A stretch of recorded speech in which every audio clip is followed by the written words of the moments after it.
welcome back. It is April 30th, 2014. We're coming to you from Pocatello, Idaho, in the beautiful Port Neuf Valley in southeastern Idaho, the gateway to the great Northwest. And we are very glad you're here. As you can notice, I'm in short sleeves today. It's been a really nice, warm day here today. Summer is coming on us even more quickly than I might have expected. And so we're super casual and hope things are nice where you live. Now, if you don't recall, I've told you before, the state of Idaho has one area code for the telephones, 208.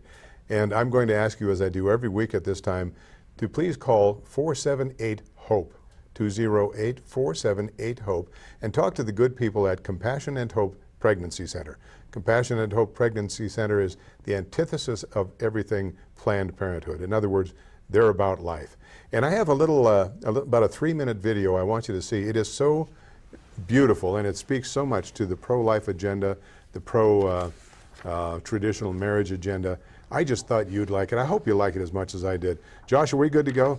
All right, please watch this.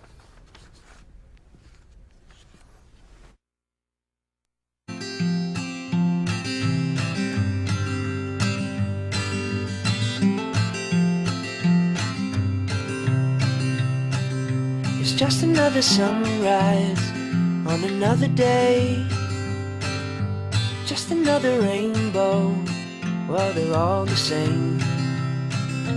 Let me guess, a sunset followed by the moon. I think I'm ready for something new.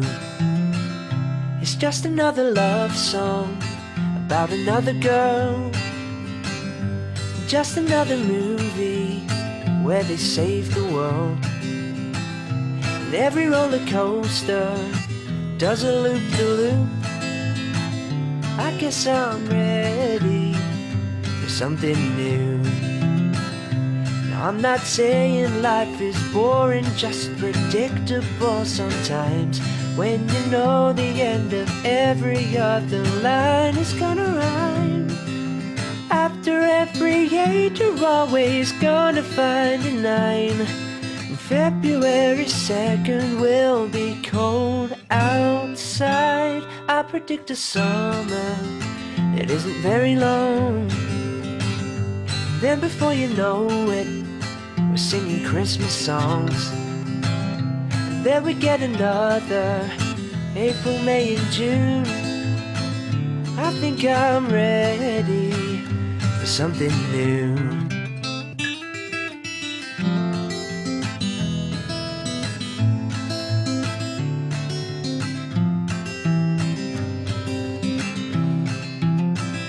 Now, I'm not saying life is boring, 'cause it's beautiful sometimes. Like the feeling when you're falling, it's like walking on the sky. There will come a morning you won't open up your eyes, but it's what you do until that day arrives. You want to touch a mountain or taste the waterfall. You only have to see one, then you've seen them all.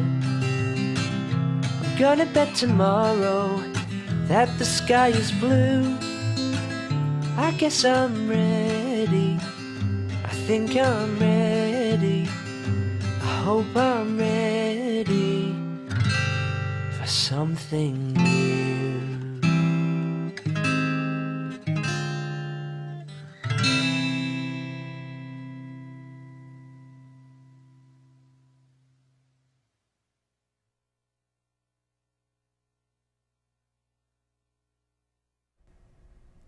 I hope you like that as much as I do. And you know, ready or not, when it's time, it's time. And you may know somebody, a young couple perhaps, maybe a young woman who doesn't have a partner that may need some help. And it's all about life.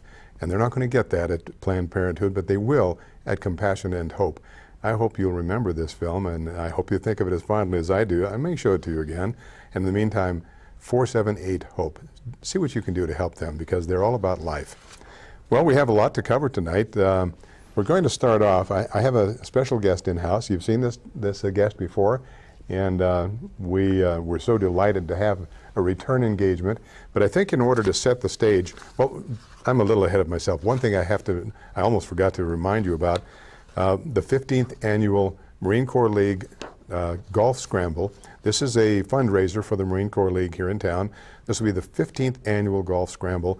It's at Highland, and it'll be May 10th. So that's just Saturday after this coming, May 10th. It's a shotgun start, and the spots fill quickly. So if you like to golf, if you've been to this event before, or if you've heard of it and you want to go to it, you need to get busy and call somebody. And I'll give you some phone numbers in a moment, so be prepared to write these down.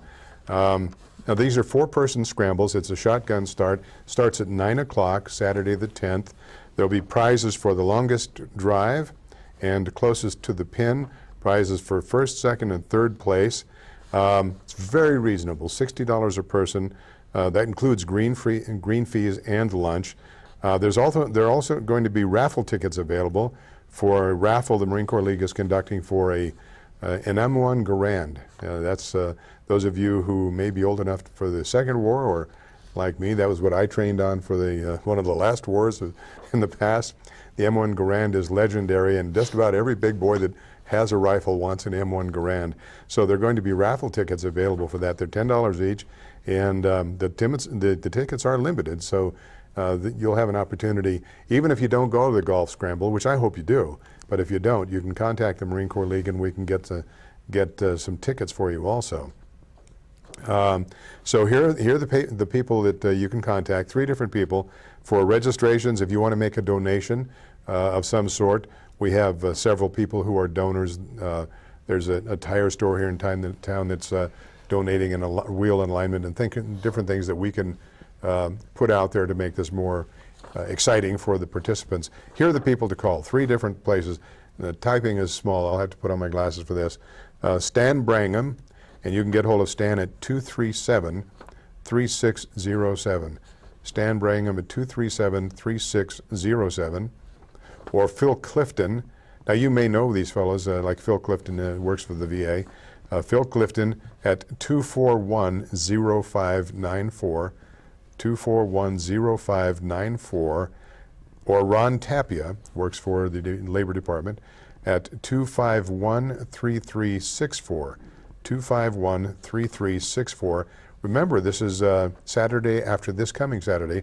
Weather should be great for that. Everybody has a grand time, so I hope you'll make a special effort to be there for the 15th annual Marine Corps League Golf Scramble. And we usually have 60, it varies between 60 and 80 people show up. They all have a lot of fun, and I think you will too. All right. I also want to tell you about, you may have seen this in today's paper or yesterday's paper. I think it was yesterday's paper. VoteYesPocatello.com. VoteYesPocatello.com. And this is in alluding to Kendra Evans' article. It was a press release, but they didn't do it like a press release. They did it more like a story. Vote Yes Pocatello is the organization that is trying to repeal the so-called non-discrimination ordinance. And if you'd like to find out how you can help, perhaps you'd like to get involved in some way, go to your computer and just type in VoteYesPocatello.com.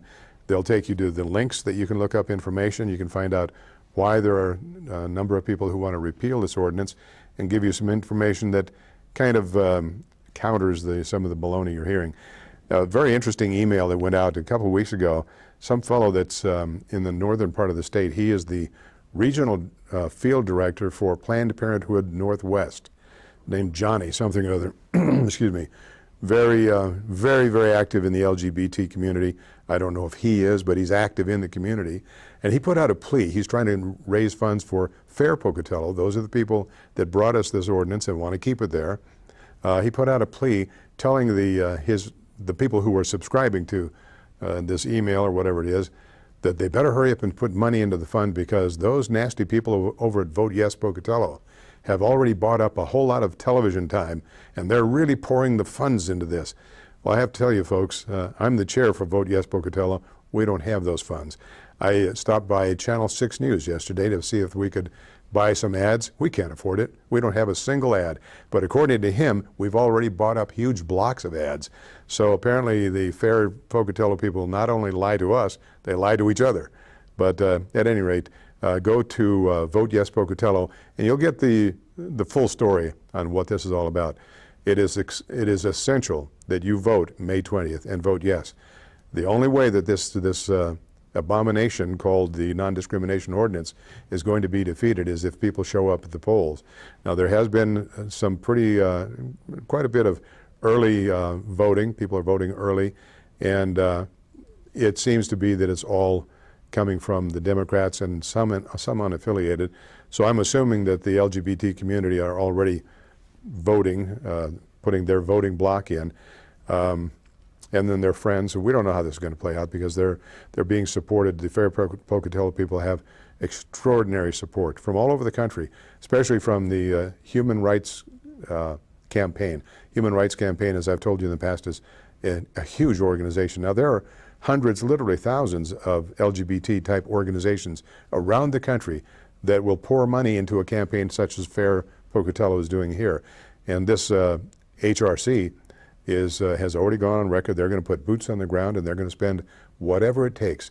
Well, 2 years ago, their budget that they did just for LGBT issues was $42 million. Now, to you and me, I think we can look at why do we have people from back east that are pouring money into this local issue? Well, it's pretty obvious. These carpetbaggers are coming to our community to force us one way or another through legislation or just pounding us to death and bullying us to accept something that we feel is not acceptable, and that's this ordinance. So there's a tremendous drive here, and there's a lot of pressure in our little town. It's being brought from outside. It started inside, but it's being brought from the ACLU. The Planned Parenthood is up to their hips in this. HRC is up to their neck in it. They are putting huge funds and effort into keeping this ordinance in place. And of course, we want to, it's too late for Councilman Brown to take back his vote, and he's already said that he wouldn't. He felt that he did what he thought was the right thing for whatever reasons. So we're stuck with this ordinance unless we can overturn it. The only way to repeal it is show up at the polls on May 20th and vote yes on the ordinance. So that's voteyespocatello.com.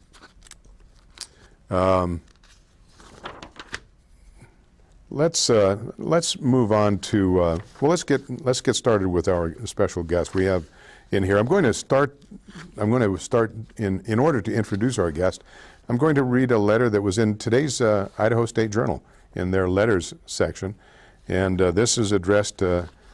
It's addressed basically to Kelly Packer, Representative Packer from 28B. And the letter says, Representative Kelly Packer said there is no division among Republicans, as reported in the April 2nd Journal. And then this is the letter, I quote, Tea Party groups have tried to infiltrate the Republican Party because of its size and organization, but we have not let that happen. We have sent a message that you're libertarian, form your own party. We are Republicans and we plan to stay Republican, unquote. Ms. Kelly, for me to understand your position and make more informed voting decisions, would you please answer the following questions which your statement prompts? Number one, since Tea Partiers consider themselves conservatives and not libertarians, how does the Republican Party suffer? Or differ, I should say.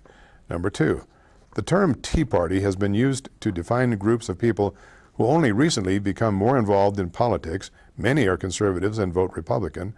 Why are you concerned about this additional involvement in the Republican Party by voters who generally vote Republican?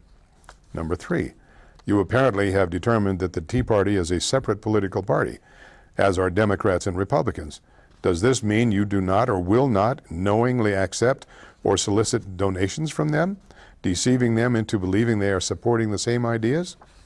Number four, are you proposing that there be more political parties, understanding that many conservatives and or Tea Partiers as a political party would divide the vote and allow the Democrats to win? Number five, does the Republican Party no longer welcome voters of similar but not exact beliefs as you and your leadership? Number six, are Republican leadership ideas so strict that there is no room for discussion of ideas except by those advanced by the same leadership? And number seven, and finally, how would your suggestions and ideas benefit our country or community as a whole if those agreeing with you are only 50% of the current Republican voters? and says, "Thank you, Julia Beckvar of Pocatello." And Julia asks some very good questions. You know, I guess it's self-evident or self-defeating, and you can look at it a number of ways. But the establishment Republicans, of which Kelly Packer is certainly one, have decided that they have declared war on anybody who won't march in lockstep with them. And it doesn't matter if they're so-called Tea Partiers or when the Ron Paul people were active here. Doesn't matter. If you are a truly constitutionally conservative Republican, you're not welcome in the local Republican Party. The establishment Republicans have taken complete control of the Republican Party, and they don't want any outside ideas. In fact, they've gone to the point where Steve Brown, that name pops up a lot in things that are antithetical to constitutional freedoms and all that. Steve Brown was able to ramrod, and it didn't take much because they've packed the court, so to speak, in the Republican Central Committee, ramrod through a bylaws change that requires 51% of the precinct committeemen to be in attendance in order to have a business meeting in any central committee meeting. That means that at least 28 or 29 precinct committeemen have to be there. You can't get, generally speaking, you certainly won't get that many usually from the establishment Republicans. And the conservative Republicans number about 22 or 23, somewhere around there. So, in other words, there's never a quorum now because of what Steve Brown has managed to ramrod through, and the so-called leadership of the party were able to, they brought people in that you never see them. They just showed up for the vote that one night. We were told that they were legitimately precinct committeemen. We really don't know. And they were allowed to vote, and they voted in this abomination. And so now when the Republican Party meets for their Central Committee meetings, they can't have a business meeting unless there are 28 or 29, I think it's 29, in order to have a quorum. Well, it used to take 10 to have a quorum, and so things have changed. So these people, like Kelly Packer, who are pointing fingers at the conservatives in the Republican Party, are really doing a disservice to all of us. You, if you're a Republican, or if you're, rather, it doesn't matter if you are a so-called establishment Republican or a Tea Party, or however you want to do it, these people are not doing a service to the Republican Party. And they have fragmented the party very badly. So, well, and that's just kind of housekeeping, but it does lead me up to our guest for tonight. And now I've thrown a lot of raw meat out there, and so I guess we're going to have to bring in somebody to help me wolf it down. So it is my pleasure to once again welcome to our show Lance Earl. And Lance, thank you so much for joining us again. Thank you, Ralph. Lance I'm going to just adjust the seat so I don't have to look sideways at you. There you go. Lance is the candidate opposing Kelly Packer for legislative seat 28B. Am I That's right, right, Lance? 28B. That's right. And Lance has got his hands full because Kelly is the establishment babe, whatever. She's their knight in shining armor, and they are supporting her. And They are. it's hard when you're espousing the kinds of principles that the conservatives do to go up against the establishment. They're pretty well entrenched.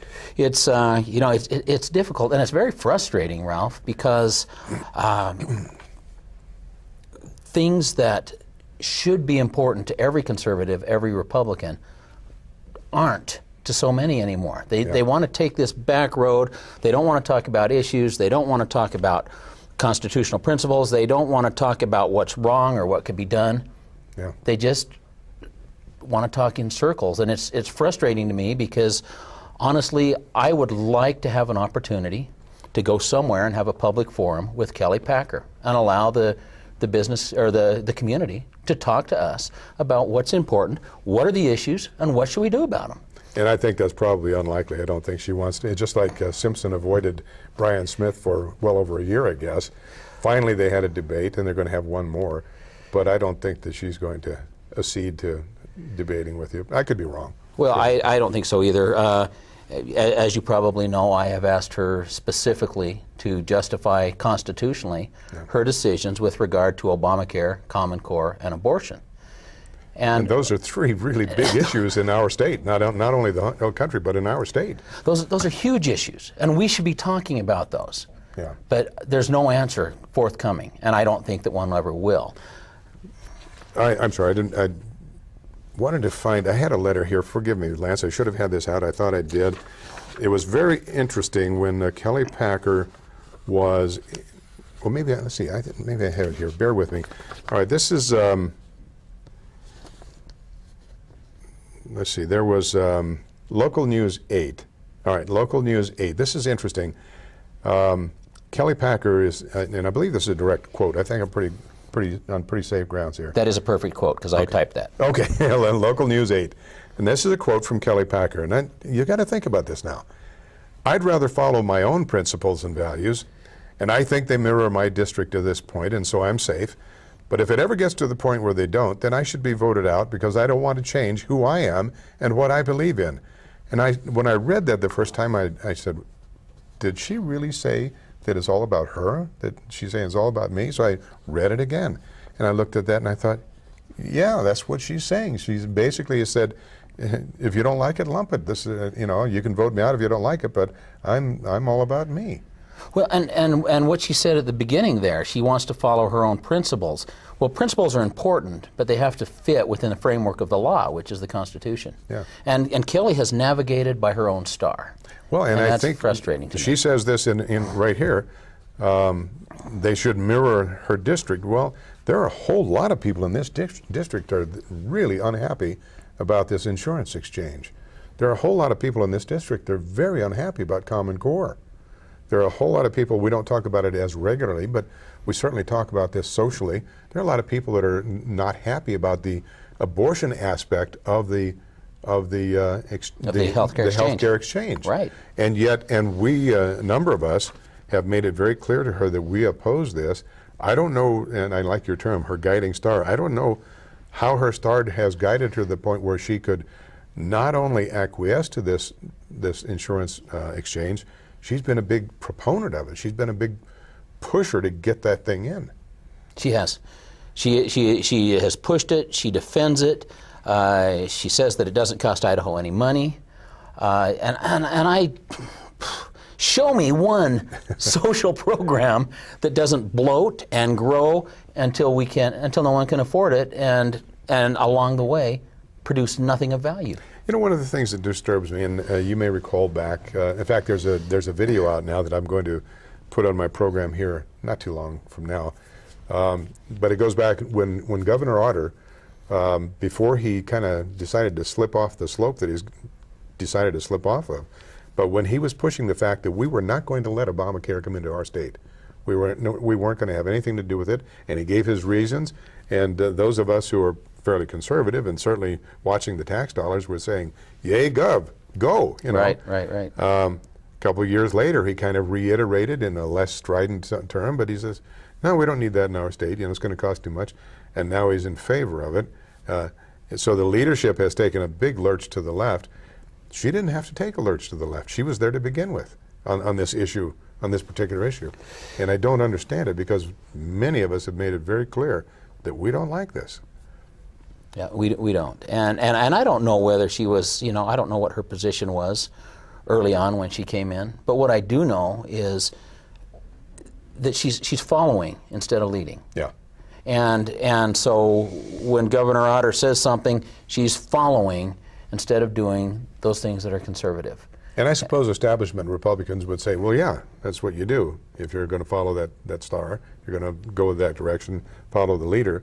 But if our leader is having problems and she stays on the wagon, then I don't think that serves us very well. No, it doesn't. No, it doesn't.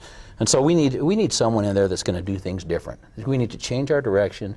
We need to change our approach, and we need to take care of Idaho. Now, all politics, as they say, is local, and of course, you can't get any closer than city council, and then you get into the county issues. But this is a district issue, so this is pretty local. It is. She is a local representative, and she's obviously not listening to some of us. Where do you think that you would be able to go with this to provide some new direction or a new leadership on this issue? Well, let's start on the big one that everybody's talking about, Common Core. I mean, not Common Core, Obamacare. Obamacare, yeah. I love a quote from the Declaration of Independence. It says that when there's a long train of abuses, we're duty-bound to throw off such government. I think that applies today. And so if we talk about Common Core, I did it again. That's okay. We'll get to Common Core too. Yeah, we'll get there. That's on there. You know, talking about Obamacare,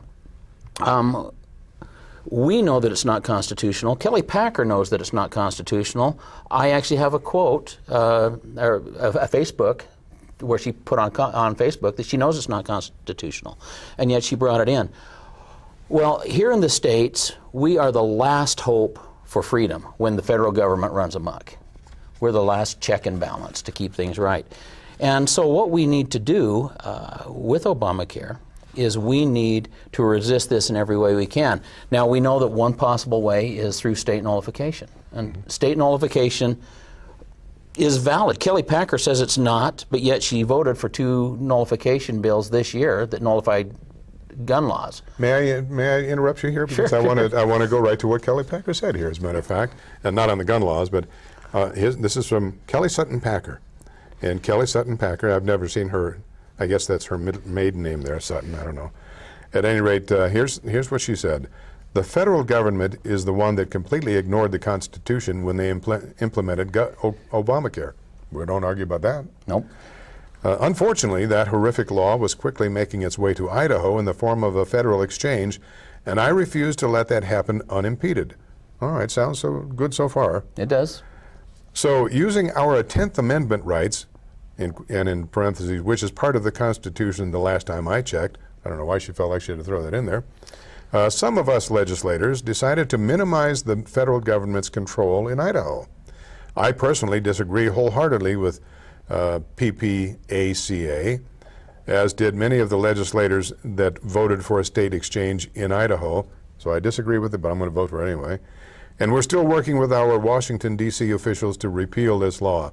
I'm assuming that means that they're working with Risch and Crapo. Well, Idaho had a lawsuit, but it's buried now. It's done. Yeah, that's... And there's really, as near as I can tell, there's no new action going there other than maybe what's happening with our representatives in Washington. But the state is now quiet on the issue, and that's too interesting bad. because we did take the lead on that before anybody else. We were one of the first to file the suit. Yeah. All right, so but continuing.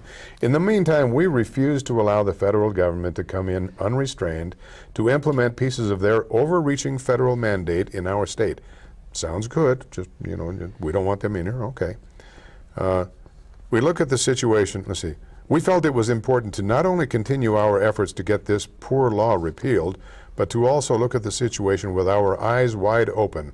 I love these little cliches that the liberals always throw into things. With our eyes wide open and find ways to minimize the impact to Idahoans, which I've previously explained. If we had not done that, Idaho would have a federal exchange, and if anyone disagrees with that, please show me which state doesn't have a federal exchange at this point. Before you even address that, let me just say I saw this last night, and it was very interesting because it was back when this thing passed, and Obama made it very clear. He said, I don't care if we implement it directly or if we go through a state exchange. It's our program. It's our money. We're going to run it. Right. Right. So where, and I watched the video, so I can say I saw him say this. So where has this exchange done us any favors? Okay, well, a couple of things. First of all, if we follow constitutional principles, we will never dig a hole so deep that we can't crawl out of it. But when we don't, then the holes get very deep and we are just looking up, wishing we could even see sky. So what happened here is the federal government gave us curtain A or curtain B. Yeah. Behind curtain A was the federal exchange. Behind curtain B is the state exchange. And Kelly Packer, in her own words, she says it's unconstitutional. So curtain A is unconstitutional, curtain B is unconstitutional. And so what she did is she took what she calls the least unconstitutional choice. Well said, yeah. Okay, so, and what my opinion is, no, it's not my opinion, this is what I know. Our legislators are sworn to uphold the Constitution. And you can't take the least unconstitutional path and remain constitutional. And so the other choice is we fight it. Now, all the ways that we're going to fight it, I mean, we don't even know all the different ways we can fight it yet. We know that we have nullification as an option. We know that we can sue. We know that we can just simply disobey. Civil disobedience is a valid option, and we can do this as a state. Now, we have to be willing to take some lumps on that, but we can do that. Oh, sure. If we back out, there's going to be some federal funding that's going to go away. Right. But right now, about 30% of our state funds come from the federal government, and so we're kind of our own little welfare case here. Yeah. And we need Well to back said. away from that. However, and we need to do that step at a time. But the first step is we get rid of the exchange. We just unwrap it. Whatever the federal government's going to do, they're going to do. But we unwrap it. We write a bill just like the gun nullification bills.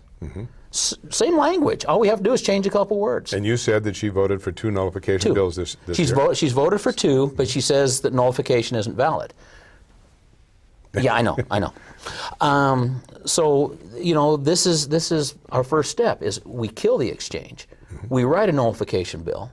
We make it very clear to President Obama that we are going to fight this in the legal system, and we're going to do everything we can. And this is key, I think. We need to get every other state. We need to work together as states and run at this federal nonsense, this federal abuse, with power and as a team. And there's a lot of states that are willing to do that, I think. There are, as a matter of fact, Oklahoma, Kansas, and a couple others have.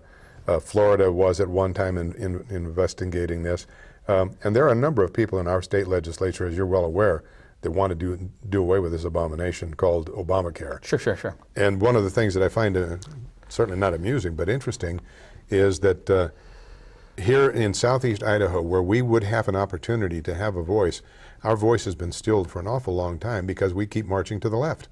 And common sense dictates, I think, that if the majority of the legislators in the state are Republicans, and most of those are very conservative Republicans, and we're a little county over here all by ourselves, it would behoove us to try to move a little closer to those guys, and maybe we could get a little more salt on the meat here, put a little more flavor in things, get a little more attention, because we're actually, as you know, southeast Idaho and certainly Bannock County is kind of viewed as the ugly stepchild of the Republican Party.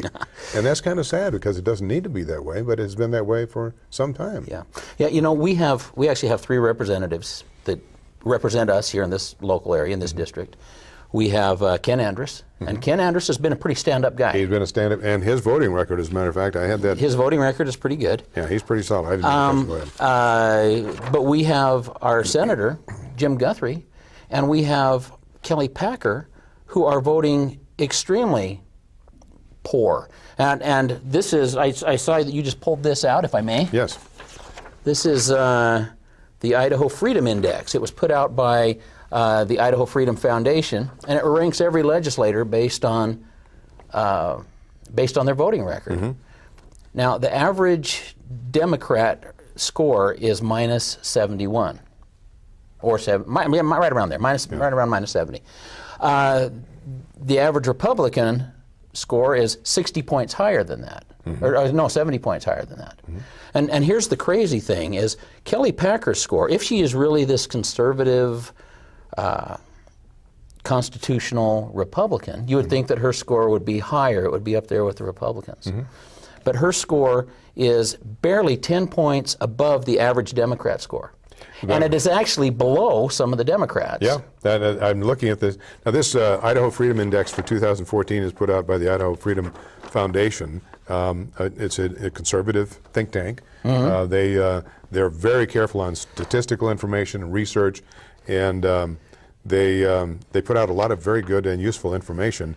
And on this chart, they've made it very easy to read. Pluses mean that they're voting more conservatively. Minuses mean less. Looking at this just at the top, Jim Guthrie in the Senate is about 2/3 of the way up in the red. He votes at a minus 54 on a conservative or constitutional basis, however you want to look at that. So he's 15 points. He's barely 15 points above the average Democrat. Yeah, but he is right in lockstep with the Democrats. But he's way below the average Republican. Way below the average Republican. Now, he is above Roy Lacey, but he's a Democrat. We hoped he would be above Roy Lacey. Looking at Ken Andrus in the House side, Ken Andrus is +7 or +9 into the green. In other words, he votes more conservatively on a regular basis. Sure. He's not at the top. There are some in other parts of the state are higher, but he is more consistently voting for the values that we local conservative Republicans would espouse. Yeah. So Ken Andrus is up there.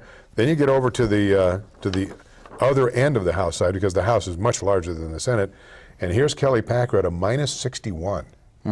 She's a freshman, and she's at a -61.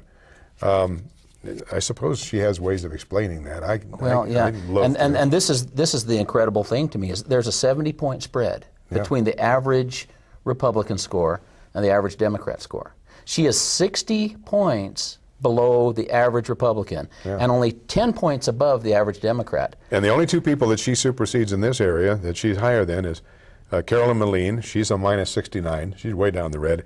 And second from the bottom is the other Democrat, Elaine Smith. She's -88. So she votes always to the left in big bucks, or however you want to say it. But here's Kelly Packer, our quote-unquote conservative Republican, who votes in lockstep. And I'll go back and I'll digress a moment, if you'll allow me.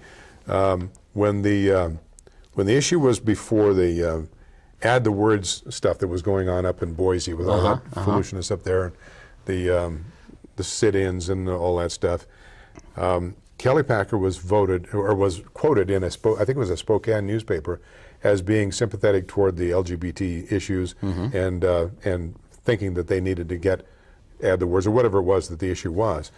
My wife, just to set it clear, because she wanted to make Kelly Packer's views known more widely, so she contacted Kelly. And she said, "Kelly, is this true? You're supporting the LGBT issues?" Kelly said, "Absolutely not. I've been misquoted." We took her at her word. So we told people, no, she told us she's been misquoted. Then when it came to when Senator Luker put forth House Bill 427, and it has a companion bill, 426. When he put that forth, there were 3 people who voted to return it to committee, and as you know, that means put it in the bottom drawer or the waste can. We're killing it, yeah. Kill it. 3 people voted to get rid of it, basically. 2 Democrats and Kelly Packer. She was in lockstep with them. Now, as it turns out, Luker looked at the bill and felt that it could use some tweaking, and he pulled the bill himself. But I found it interesting that she would vote with the Democrats on that issue, and that's the LGBT stuff, which is a real hot button. And in this area, certainly, she knows about Proposition 1, for instance. Absolutely. She's very well aware of that, so she was kind of putting a thumb in our face or in our eye here. But it was very interesting that the LGBT people, in this case, what's the woman's name that led that thing? Lefebvre. Lefebvre, Nicole Lefebvre. Nicole Lefebvre was so pleased at Kelly's performance in support, as she saw it, of their efforts, that she told the gay community, send her flowers and candy to thank her for helping us. Now, I have to ask myself, and of course, the Proposition 1 is a hot button issue with me because I circulated the petition to get the referendum on there. So obviously that's something I'm interested in. And it's not just me, a lot of people are. But here again, our representative from 28B, which is my representative, again voted against the local constituency. And there are very few people in 28B that are in support of this proposition, of the so-called non-discrimination ordinance, which means that once again Kelly Packer, the so-called conservative Republican, has put herself way out on the other side. Right. She's not speaking for us. Now, and I guess that kind of leads me into something when we're talking about this ordinance. I realize that as a legislator, that doesn't have a direct bearing on your legislative district as such. But it does. It does. It's all going to come up at the state level as well. Right. Sure. So let me, I'm going to kind of put you on the spot here. Where do you think you would want to go if this, because, let me back up a minute. Really, this whole non-discrimination ordinance thing, as you know this, I'm kind of preaching to the choir, you folks too. This is all leading toward the so-called add the words to make homosexual marriage legal in this state, so that same-gender couples can legally marry in the state. This is just a foot in the door, among others. And there, you would, as a legislator, certainly have to take some action on whether or not you want to add the words or whether or not you want to ultimately have a hand in legalizing so-called marriage between same-gender couples. Sure, sure. You know, first of all, I support traditional marriage. Period. End of sentence. That's what I do. Now, that doesn't mean that I hate the homosexual community. I don't. No, and that's the hat we always get if we say it. We have to be careful about this, but I don't, and I, you know, though it's not what I would choose for me or what I would choose actually for anyone, it's their life. They can choose. But first of all, any law that protects a small segment of our population without providing equal coverage and protections for the rest is discriminatory. So really, ultimately, the most discriminatory law that Pocatello has on the books right now is the Anti-Discrimination Ordinance. Isn't that an irony in itself? It's nuts. Yeah. And secondly, we have a right to religion. And people need to be able to choose those things that are appropriate and right on their property. So it's really a property rights issue here. They have the right to choose what occurs and what things will be supported and allowed on the property that they control. Could I interrupt you for just a moment? Sure. Josh, would you please queue up number 1 on that list there? I think we're going to probably use that in a moment. Number 1 on the DVD list. I'm sorry, I wanted to see if we can get that queued up, and maybe we can use that here. That's great. But you know, we've all seen bakers and florists and people that have bed and breakfasts. You know, and the one in Hawaii specifically, this wasn't just a bed and breakfast. This was their home. This was their personal home, and they just rented a room out. And so those things that they bring into their home and influence their family and those sort of things. People, we cannot violate the First Amendment to make this thing happen. You know, I'm glad you brought this up too, because it puts a fine point on something here. Because this is such an emotional issue, this non-discrimination ordinance, because it is such an emotional issue, and it has been pushed by the LGBT community, and they put a lot of time and money and effort into it. The property rights issue has kind of been forgotten, and really that's the crux of this thing. Everything else is peripheral but supportive of that. But really what we're talking about is, do property owners have a right to control the use of their property, whether it's as a business, a mom and pop bed and breakfast, a garage sewing company, whatever it is. Do owners of businesses or property owners have the right to control the use of their property? And as you know, because you and I have spoken about this before, but one of the very fundamental, the basic fundamental things of our country, when the Pilgrims and the people came over earlier on, was the very fact that in this nation people could own property and every man was a king. On his property, he was the king. And the government could not tell him what food to raise, how much to raise, what he was not allowed to raise. If he wanted to spoil his 10 acres or if he wanted to make a success, it was nobody's business but his.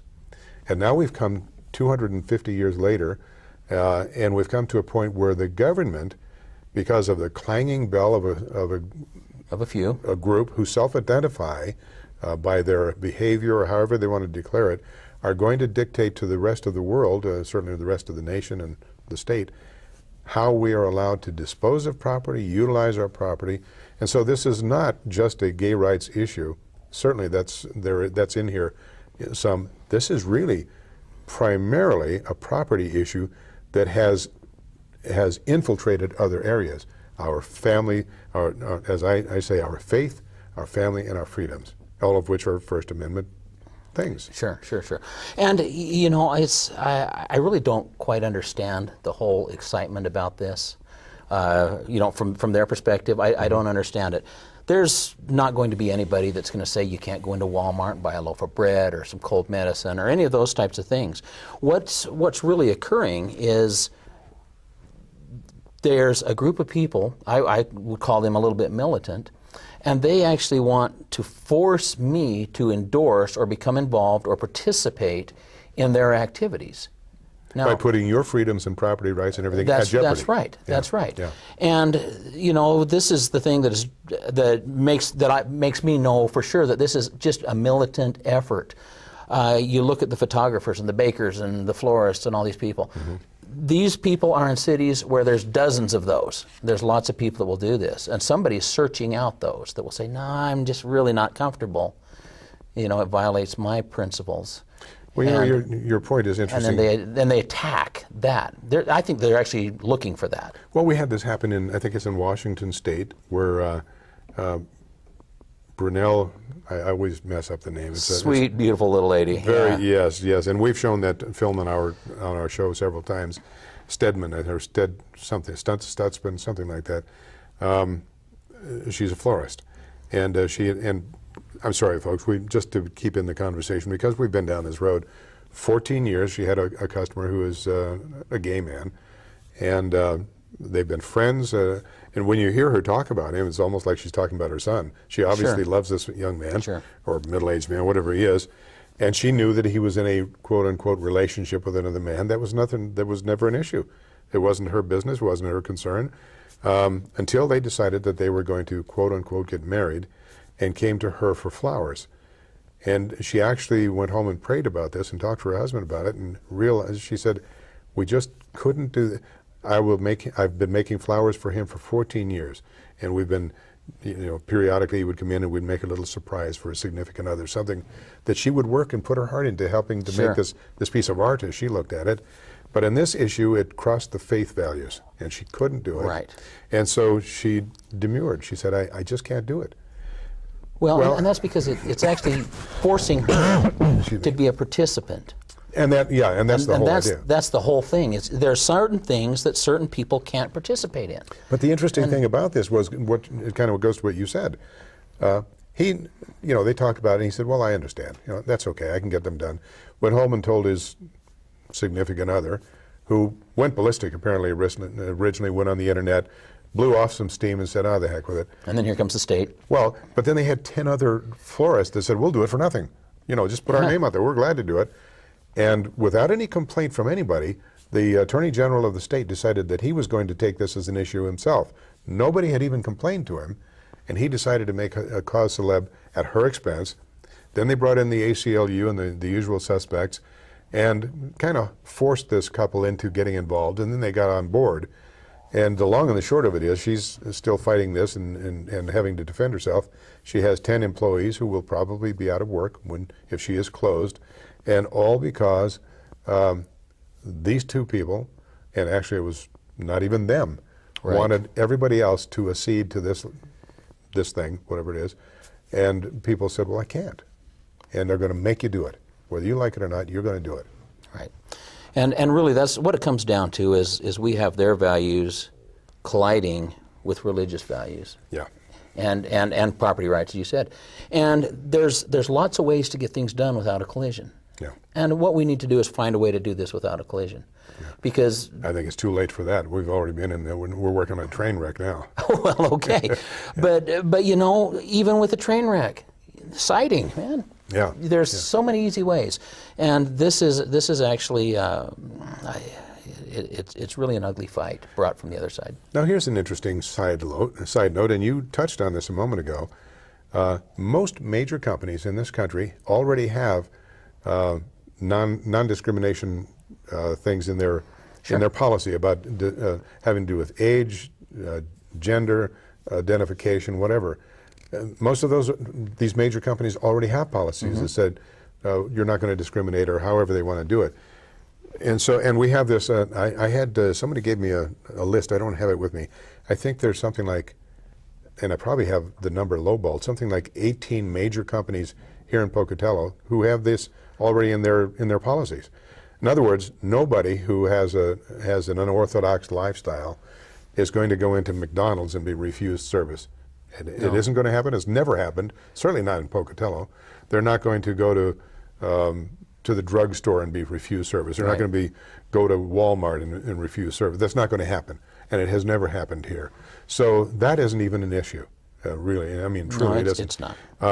We already know that there are laws that you can't, even though there was anecdotal testimony, if you will, nothing of evidentiary value, nothing with any validity. I saw some of it. Anecdotal stuff that said this poor person was kicked out of her apartment at 10 o'clock at night by an ugly landlord who let himself in. That's not going to happen here in Pocatello, and Maybe it has happened some other state, but I don't know if there is nothing in this state where it's happened. So that's not an issue here. What is the issue here is really your individual property rights, my individual property rights. Exactly right. Everything else is peripheral to that and, of course, influences it. And so we've got a hot button issue. And what it comes down to, and this is where I decided to circulate this petition to get this referendum going, because I don't like people telling me what I can do with my property. I really believe, just as they did 250 years ago, that every man's home is his castle, or every woman's home is her castle, and that the government has no business telling me how to live in my castle or what to do with my castle. Well, you know, it's your liberty on your property. Yes. Yeah. And see, that's the thing that is frustrating is it's forced participation on your property. Yeah. And that's nuts. So we have to, and this is something I don't want to pound it to death, but really it has to be brought out. One of the primary reasons, the importance behind Vote Yes, Pocatello is we have to repeal this ordinance for the protection of the whole community. Mm-hmm. And that's why it's so important to vote yes on Proposition 1. It has to be repealed. Now, the other side of the coin, the people who want to keep this ordinance, they have some influential names there. Jim Ruchty is their attorney. I'm not sure why they felt they needed an attorney, and he's, I'm told, pro bono, but they have an attorney for their group. Brenda Stanley is their face to the public, their spokesperson. Sure.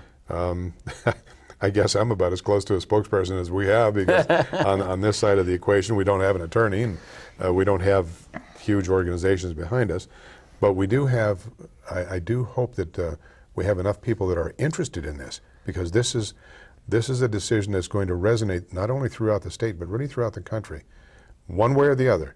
Now, if the ordinance is upheld, it's probably going to just kind of go away. I mean, as far as an issue, it may come up again. But if the ordinance is repealed, this is going to make national news. And so it is important that we stand up for what we know to be right. It is critically important. Because ultimately, you know, whether it will happen here or the ordinance spreads, but there's going to be another little woman close to retirement who's going to lose everything trying to defend her own principles and protect her own property.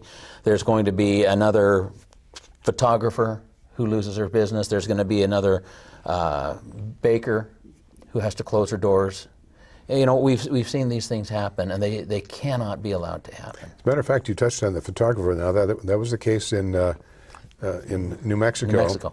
The woman not only lost her business, but she had to pay $7,000 of the attorney's fees for the other side, and the court in New Mexico had the temerity, the audacity, the arrogance to tell her that this is her price for being free. Well, how are you free when you can be dictated as to what you can do with your life as far as how you make your livelihood?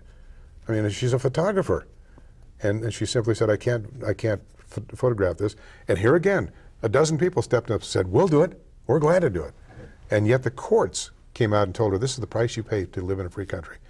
What kind of thinking is that? And folks, I can't emphasize this enough, it can happen here. It can happen here. It will happen here. And this goes back to I don't know Kelly when, Packer. I don't know how many years. It goes back to where? This goes back to Kelly Packer. Okay, sure. Kelly Packer has taken that side of the equation basically in opposition to the majority of her constituency here. That's right, she has. And you and I have talked about this.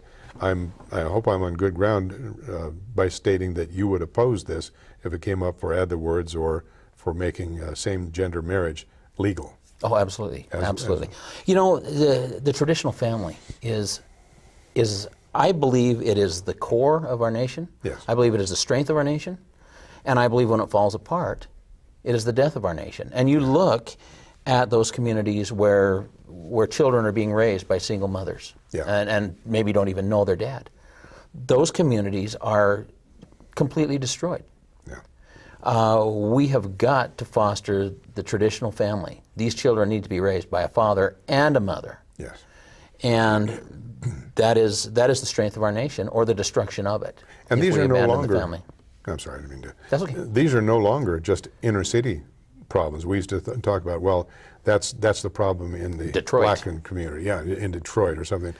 But now, 73. The last statistics I saw, 73% of black children are born out of wedlock, at most apparently not knowing who their father is.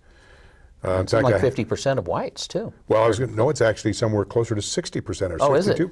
Yes, I mean, it's not just an urban problem. It's not just a ghetto problem anymore.